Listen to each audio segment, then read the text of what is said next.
옆사람과 인사하실 때 두 번 인사하겠습니다. 한 번은 표정을 짓지 말고 인사하시고 노려보면서 인사하시고, 한 번은 웃으면서 인사하겠습니다. 먼저 표정을 완전히 푸시고 왜 나오냐는 모습으로 잘 나오셨습니다 하겠습니다. 인사하겠습니다.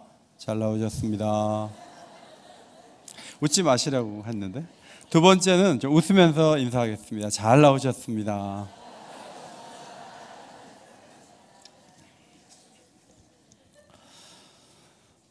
외국에 가보면은 연세가 좀 많아지셔서 이민을 오신 할머니들, 할아버지들 만날 수 있는데 말을 못하니까 갈 수도 없고 운전도 안 되고 갇혀 사시는 그런 분들이 왜 얘가 여기 와서 고생을 하나 이렇게 안타까워하는 모습을 본 적이 있습니다.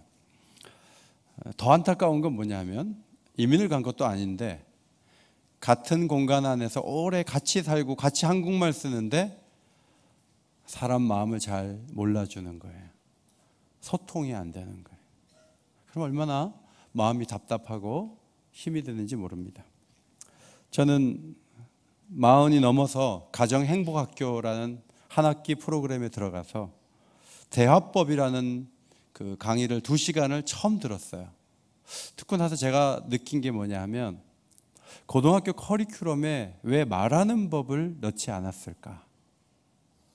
말하는 법도 한 번도 안 배우고 무면허 운전자가 그냥 운전하다가 이리저리 사고를 통해서 경험해서 운전 기술을 얻은 것처럼 많은 사람들이 훈련되지 않은 모습으로 본성적으로 말하고 본성적으로 행동하면서 많은 아픔을 겪어 오고 있구나, 그 생각을 했습니다.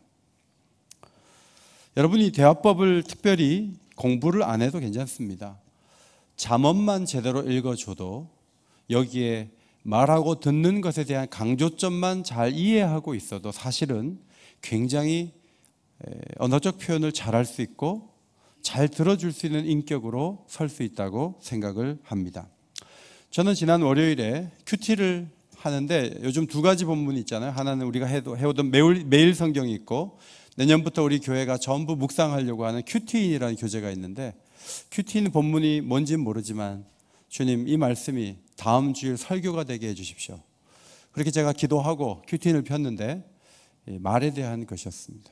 그래서 제가 말씀을 잘 정리하고 지난 월요일 날 거의 설교 준비를 다 해놨어요.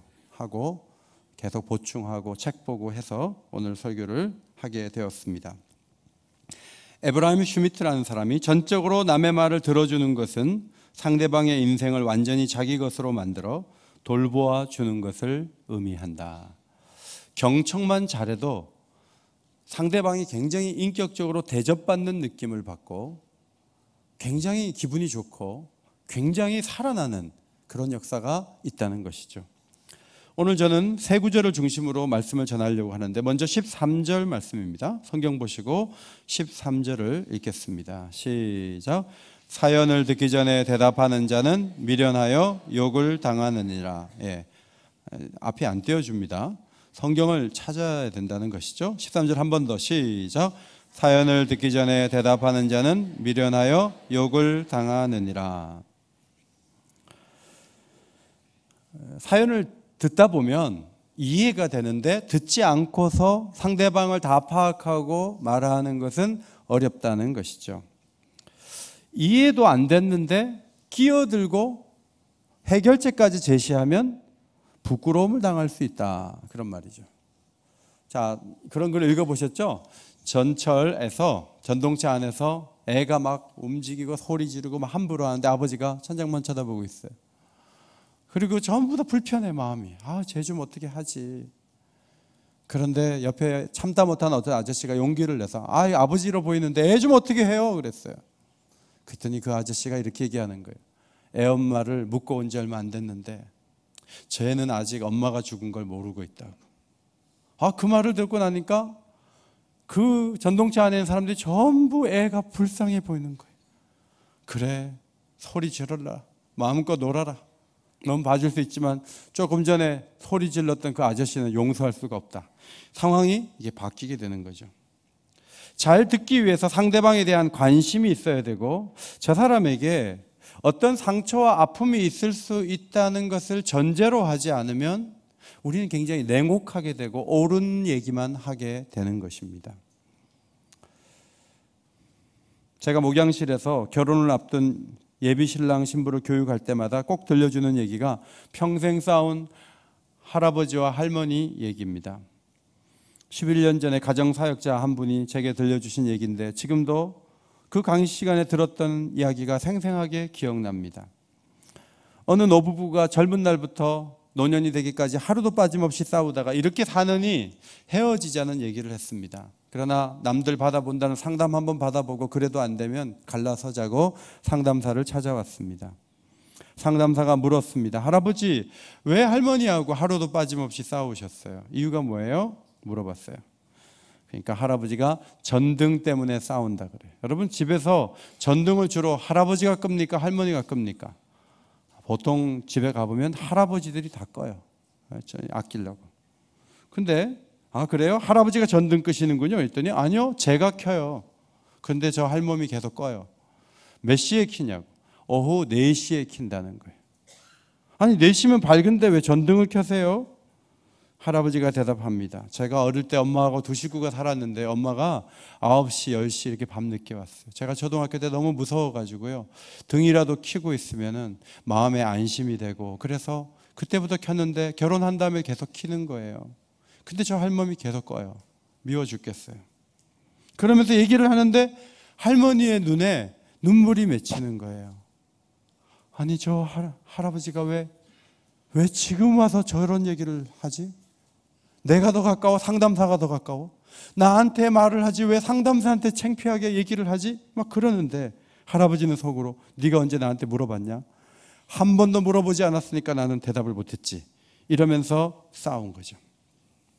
집으로 돌아와서 다음 날 할머니가 남편이 불쌍해서 오후 3시만 되면 계속 등을 켜주는 거예요.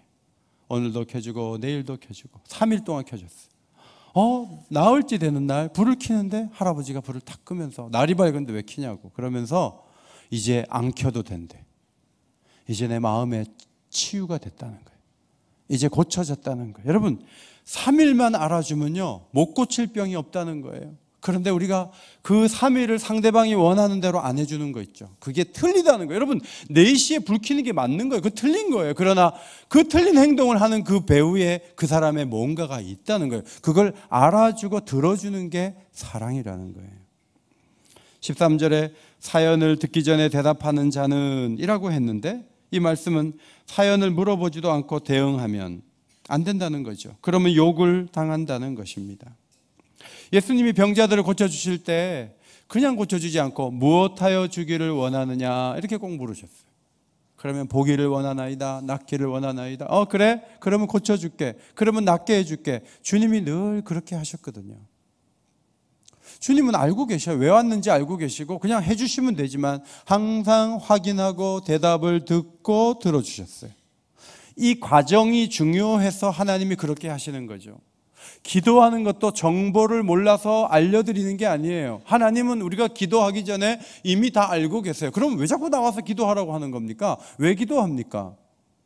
자신에게 이게 어렵고 이게 힘들다는 말을 하는 거예요. 그 말하는 것 자체가 치유의 일환이고 회복의 시작이에요. 그 말을 하지 않고 가만히 있는 상태에서 뭔가를 줄 때는 그것이 진정한 도움과 사랑이 아닐 수 있다는 것이 하나님의 판단인 거죠. 그래서 하나님은 우리 사연을 듣는 거 좋아하세요.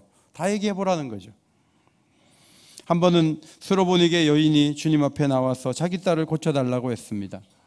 주님은 유대인 중심으로 사역했기 때문에 이방인 여자가 자기 딸을 고쳐달라고 하니까 주님이 섭섭하게도 이렇게 말했어요. 자녀의 떡을 취하여 개에게 던짐이 마땅하지 아니하니라.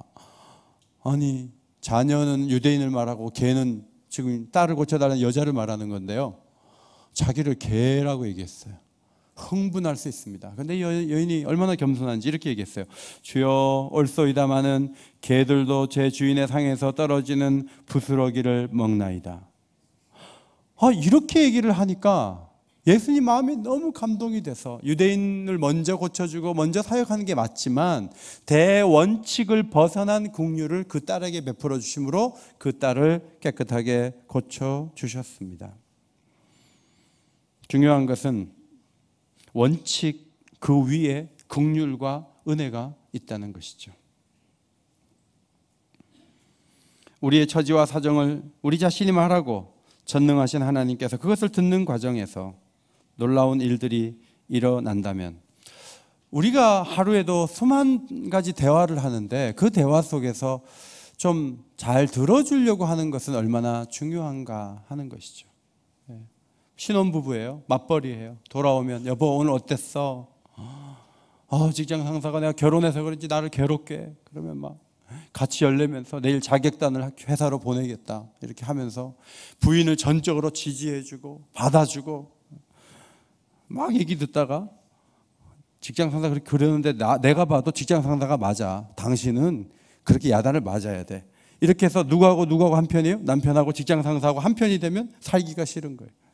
받아줘야 돼. 여러분 옆에 분에게 집에 가서 하실 일인데 정말 한 해 동안 너무 고생 많았습니다. 이렇게 집에 가서 얘기할 거를 미리 한번 옆에 분에게 손을 잡으면서 얘기해 볼까요? 정말 한 해 동안 고생 많았습니다.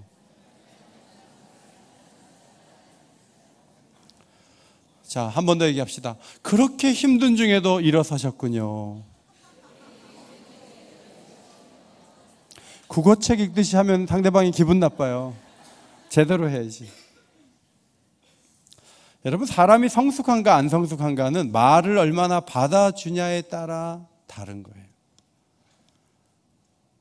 국회의원이 큰 소리 칠 수 있고 증언석에 나온 사람 문제가 있어서 나온 건 알겠는데 질문을 해놓고는 대답할 시간을 줘야 될 거 아니에요. 대답을 하려고 그러면 됐어요! 이렇게 하고 인격이 언 세계 중계방송 되는 거예요.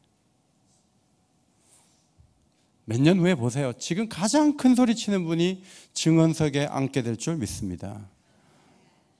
달라져요. 이게 몇 년 후에 또 다른 판세가 또 형성이 돼요. 그러니까 인격을 잘 갖춰놓는 게 얼마나 중요한가 하는 거죠. 내년도에 저와 여러분의 기도 제목 중에 중요한 것, 하나님 잘 들어주는 사람이 되게 해주세요. 하나님 끝까지 들어줄 수 있는 마음을 갖게 해주세요. 공감할 줄 아는 기술도 갖게 해주세요. 이렇게 해서 대화하는 자리에 하나님의 사랑이 임하고 하나님의 사랑을 경험하게 되시기를 예수의 이름으로 축원합니다. 그 다음 17절 말씀 성경 보시고 읽겠습니다. 시작. 송사에서는 먼저 온 사람의 말이 바른 것 같으나 그의 상대자가 와서 밝히느니라. 그렇게 작은 소리로 그렇게 읽는 듯 마는 듯 하시면 안 되죠. 한 번 더 읽겠습니다. 시작. 송사에서는 먼저 온 사람의 말이 바른 것 같으나 상대자가 와서 밝히느니라. 자, 입장은 두 가지 양자의 입장인데 사람은 누구나 자기 본이죠. 운전하다가 사고 나잖아요. 그래서 사람이 죽고 하는데 보면 운전자가 조수석에 있는 사람보다 살아날 확률이 높은 것은 자기가 살려고 운전대를 돌리거든요. 말도 마찬가지예요. 남편이 와서 아내가 문제가 있다고 말을 많이 해서 남편 얘기 들으니까 부인이 정말 나쁜 사람이구나 했는데 부인 얘기까지 들어보면 남편이 훨씬 더 나쁠 수도 있어요. 그러니까 말을 양쪽에 다 안 들어보면은 다 자기 본의로 말하고 자기가 디자인하고 자기가 분량을 정해서 자기가 원하는 색깔의 얘기를 하기 때문에 판단을 할 때는 재판장은 아니라 할지라도 양쪽 얘기를 다 들어봐야 된다는 거예요. 열왕기상 3장에 솔로몬이 창기 두 여자가 찾아와서 재판을 요청한 장면이 나옵니다. 한 여자가 얘기를 합니다. 우리 둘이 한 집에 사는데요. 다른 사람은 사는 사람이 없는데 저희들이 3일에 걸쳐서 3일 만에 아들을 낳고 또 아들을 낳고 해서 두 애가 3일 만에 낳았으니까 다 신생아예요. 근데 저 여자가 자다가 깔아뭉개가지고 애가 죽었는데 내 품에 있는 애를 싹 빼가지고 자기 죽은 애를 내 품에 놓고 자기가 내 애를 가져갔다고. 젖을 먹이려고 보니까 죽었는데 보니까 얼굴이 우리 애가 아니라고. 이 죄 나쁘다고 막 소리를 질렀어요. 그런데 솔로몬이 그 얘기를 듣고 얘기 들으니까 너무 정확하고 너무 분명하잖아요. 그럼 그 얘기만 듣고 저 여자를 당장에 하옥시켜라 이래야 되는데 솔로몬이 그렇게 하지 않았어요. 솔로몬이 저쪽 여자 얘기를 들어봤어요. 그런데 저쪽 여자가 준비가 안 돼갖고 뭐라고 얘기했냐면 살아있는 애가 쟤고요, 죽은 애는 저 여자예요. 그 얘기만 하는 거예요. 여러분, 이 두 가지 얘기만 듣고 보면 생모가 논리적으로 말한 사람 애 같아요. 그렇지 않아요?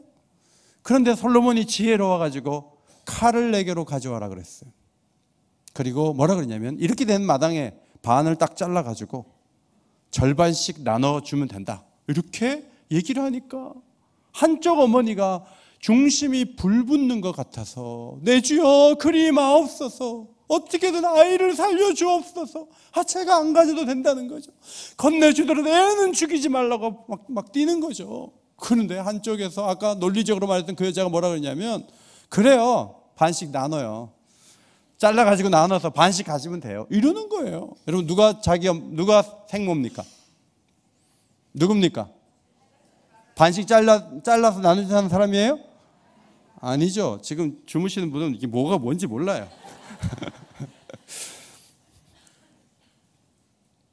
생모는 중심이 모정이 있잖아요. 애를 살리려고. 그게 생모예요. 그러면 솔로몬이 이렇게 재판을 잘할 수 있었던 것은 경험이 많아서가 아니라 하나님이 지혜를 주셔서 그래요. 3장 28절 앞에 보시고 같이 읽겠습니다. 시작. 온 이스라엘이 왕이 심리하여 판결함을 듣고 왕을 두려워하였으니 이는 하나님의 지혜가 그의 속에 있어 판결함을 봄이더라. 하나님의 지혜가 두 개예요. 하나는요, 두 사람 얘기를 다 듣는 게 하나님의 지혜예요. 두 번째 지혜가 뭐죠? 칼 가져오라는 게 지혜예요. 저와 여러분은 어려울 때 칼 가져오라는 말을 할 정도로 번뜩이는 지혜를 갖고 있지는 않아요. 솔로몬은 우리보다 훨씬 지혜로웠을 테니까. 그러나 우리 모두가 가질 수 있는 지혜가 있어요. 그게 뭐냐면 양쪽 얘기를 다 듣고 판단을 내리는 거예요.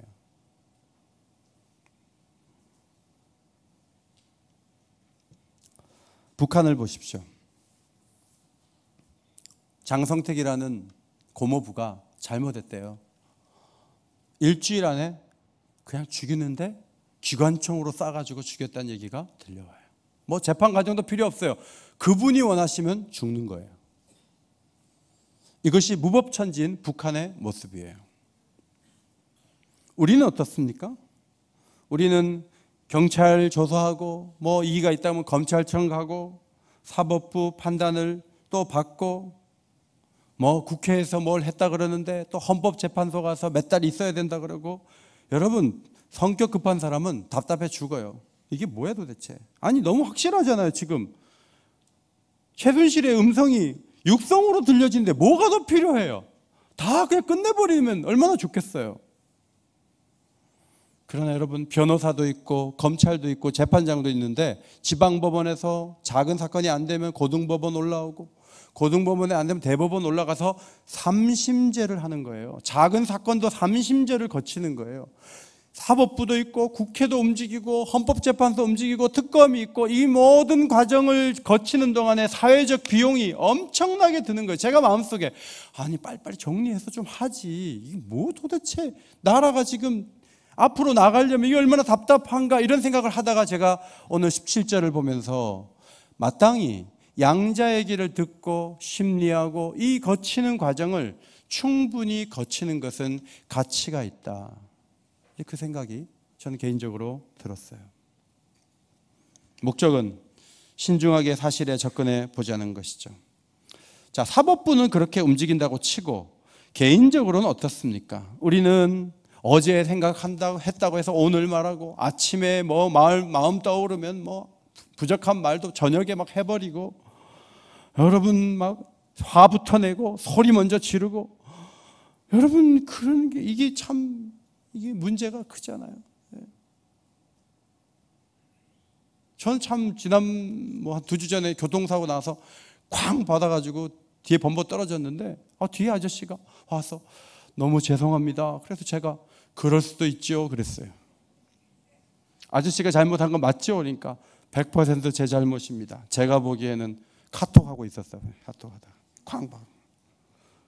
그런데 멱살잡이를 하고 네가 거기 서 있었으니까 받았다 막 이렇게 옛날에는 했잖아요. 보험이 없던 시대에는. 보험이 있으니까 보험회사에서 뒤에서 다 연결해갖고 다 알아서 하는 거예요.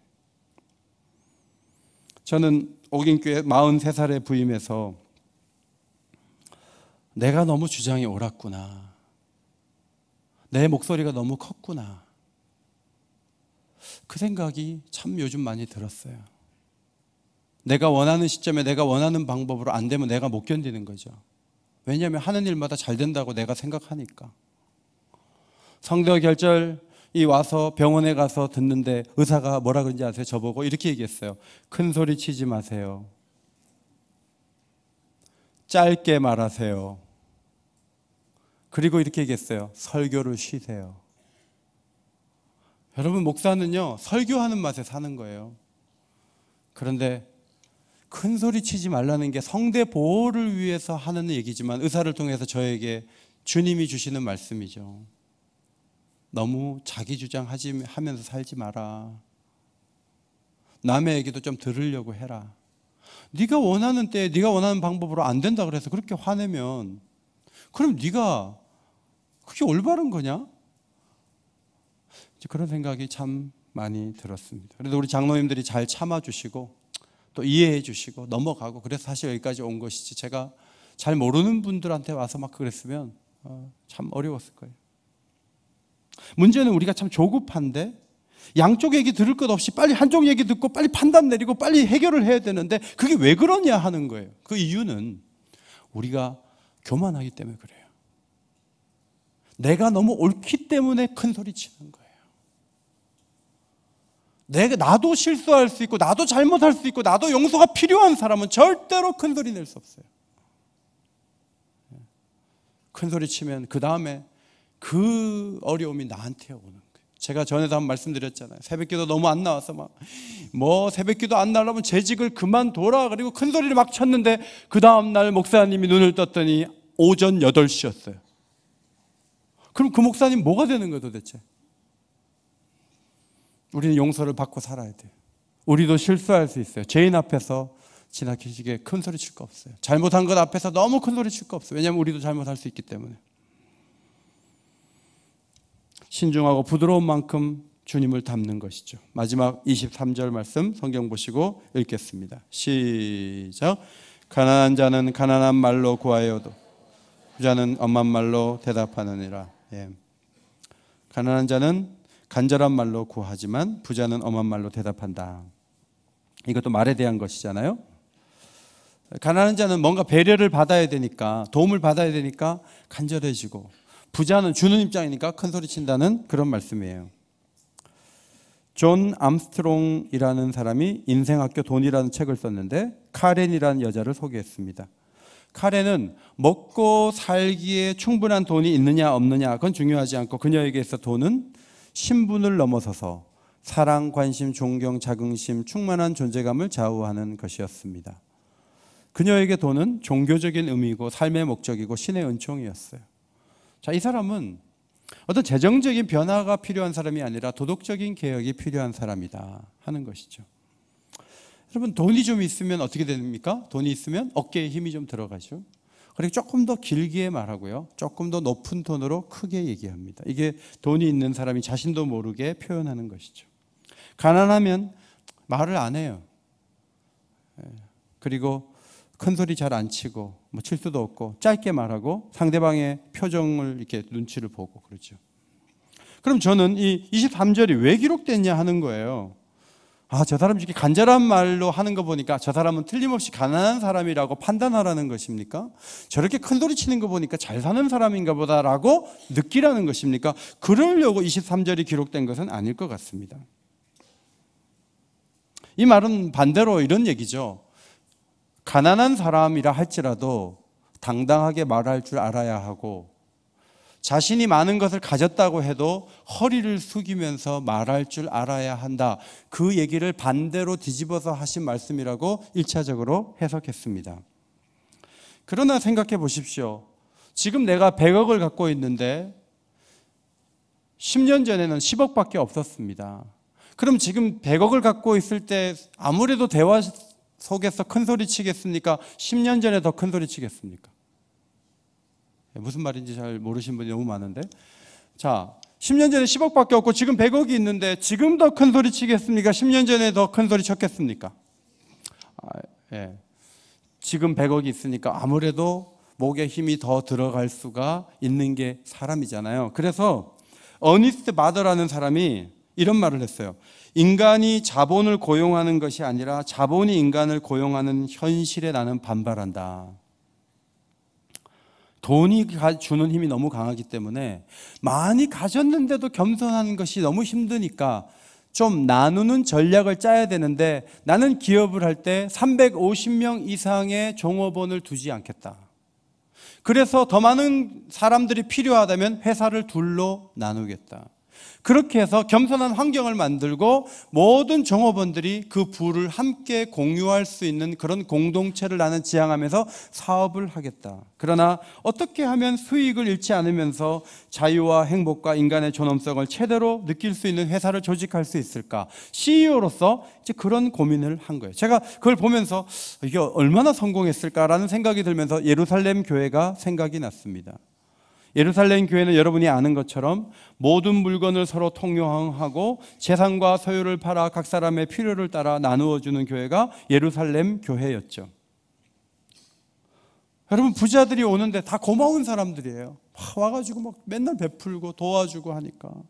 그러니까 가난한 사람들이, 부자가 어떤 공격의 대상이 아니라 부자들이 교회 안에 있어서 이렇게 저렇게 헌신해 주니까 우리가 그래도 이렇게 살고, 때로는 전세금, 월세금에도 도움까지 받고, 막 그런 교회 분위기였다는 것이죠.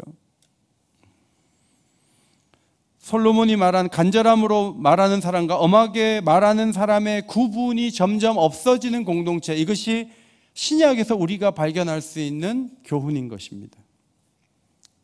저는 감사한 게 있어요. 그게 뭐냐면 우리 교회 그래도 좀 가졌다고 하는 분들이 굉장히 고개를 숙이세요. 큰 소리 안 쳐요. 헌금을 많이 한다고 해서 막 왼쪽 가라 오른쪽 가라 하는 분이 우리 교회는 없어요.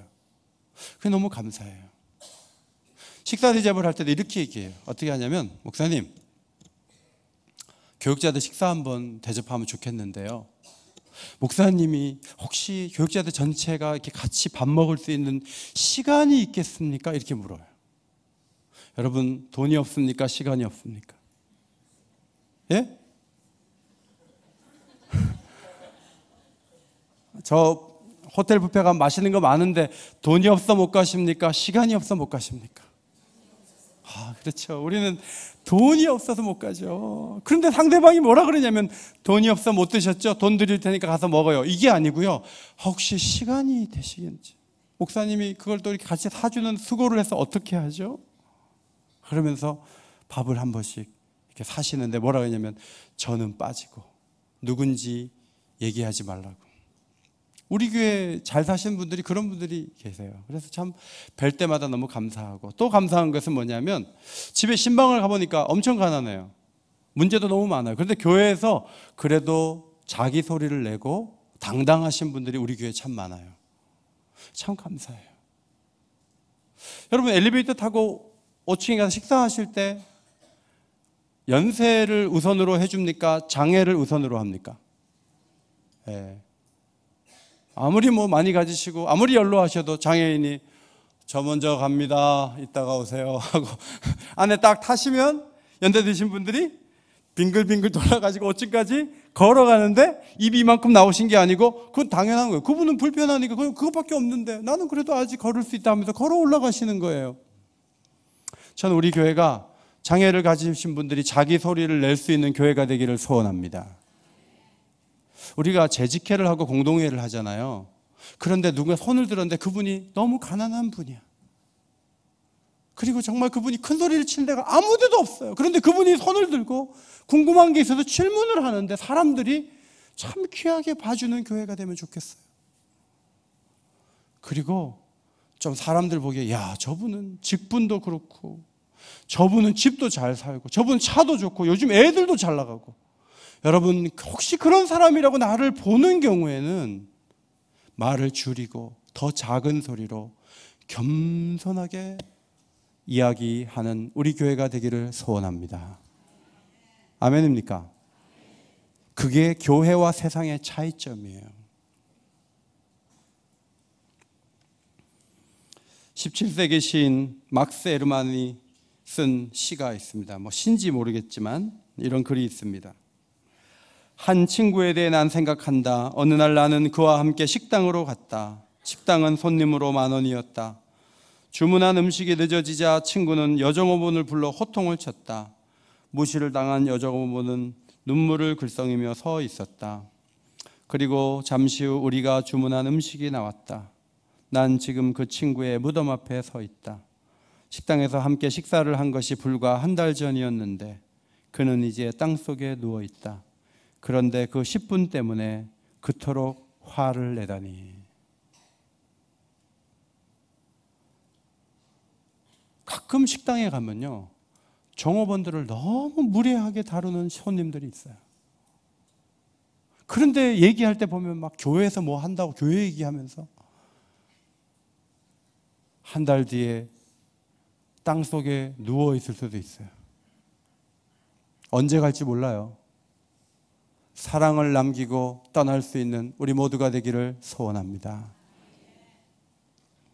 찰스 스윈돌의 기도문, 우리의 기도가 되기를 원합니다. 우리 아버지여, 우리의 혀는 악하고 제멋대로일 때가 너무 많습니다. 피해당한 일을 여러 사람에게 말하면서 정작 가해자와는 말로 화해하지 않았습니다. 주여, 구원보다 더 중요한 결단이 없음을 잊지 않게 하소서. 그 다음으로 상처 주는 말 때문에 금이 간 관계를 회복하는 일보다 더 중요한 결단이 없음을 알게 하소서.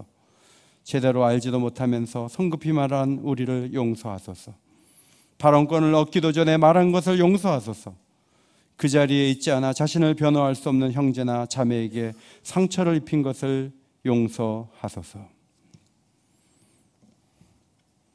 정확하게 주는 대로 받는 거예요. 옆에 분에게 여러분이 오늘 왜 못하러 오셨습니까? 그러면 그분이 바로 반응이 나오죠. 이거 메아리의 법칙이에요. 너는 왜 왔냐? 이렇게 나오죠. 너무 잘 오셨다 그러면 그분도 잘 오셨다고 하는 거예요. 학교 아이들이, 교실의 아이들은 교사를 닮고 교회 교인들은 목사를 닮는 거예요. 그래서 여러분이 문제점을 보일 때마다 사실은 제가 큰 거예요. 제가 잘못한 거예요. 제가 가르치고 제가 기도하고 제가 여러분을 잘 이끌지 못했기 때문에 말에 실수를 하는 것이고 상처를 주는 거예요. 심는 대로 거두는 거예요. 미소는 미소를 낳고 웃음은 전염되고 찡그린 얼굴과 불쾌한 독설도 마찬가지죠. 찰스 스윈돌은 이 글을 마지막에 이렇게 적었어요. 누구나 자기가 예금하는 대로 찾아가게 되어 있다. 어떤 때는 이자까지 얹혀서 온다. 사랑하고 격려하고 좋은 말을 합니까? 이자까지 얹어서 받게 될 줄 믿습니다. 짜증내고 화내고 막 소리 지르고 그러면 좀 있다가 똑같이 당해요. 하나님 다 보고 계시니까. 오늘도 경청하고 양자의 얘기를 다 듣고 겸손한 태도로 말할 수 있는 거룩한 하나님의 자녀들이 다 되시기를 예수님의 이름으로 축원합니다. 하나님 고맙습니다. 어떻게 말해야 되고 들어야 되는지를 가르쳐 주셔서 감사합니다. 말 못한 사람이 어디 있습니까? 그러나 합당한 말을 하지 못했던 것을 용서하여 주시옵소서. 내가 너무 옳기 때문에 큰 소리 친 것을 용서하여 주시옵소서. 양자의 이야기를 다 들어보지도 않고 섣부르게 판단했던 것을 용서하여 주시옵소서. 사회적으로 엄청난 사회적 비용을 부담하면서 헌법재판소의 판결을 기다리고 있습니다. 그 시간이 얼마나 될지 모르지만 잘 경청하고 올바른 판단을 내리고 국민은 수긍하며 또 다른 정권이 출발하는 가운데 우리 대한민국이 성숙하게 되는 계기가 되게 하여 주시옵소서. 악을 청산한다고 그 공의를 세우는 그 속에 또 악한 방법을 사용하지 않도록 도와주시고 하나님의 공의가 이 땅 가운데 편만하게 서게 하시고 먼저 교회가 더 공의롭고 더 아름답고 더 사랑스러운 그런 공동체를 이루어가게 하시고 성도들의 가정마다 건강한 대화가 오가며 감사할 일들이 이 연말에 가슴속에 채워지는 복된 시간을 보내게 하여 주옵소서. 간구하오며 예수님의 이름으로 기도하옵나이다. 아멘.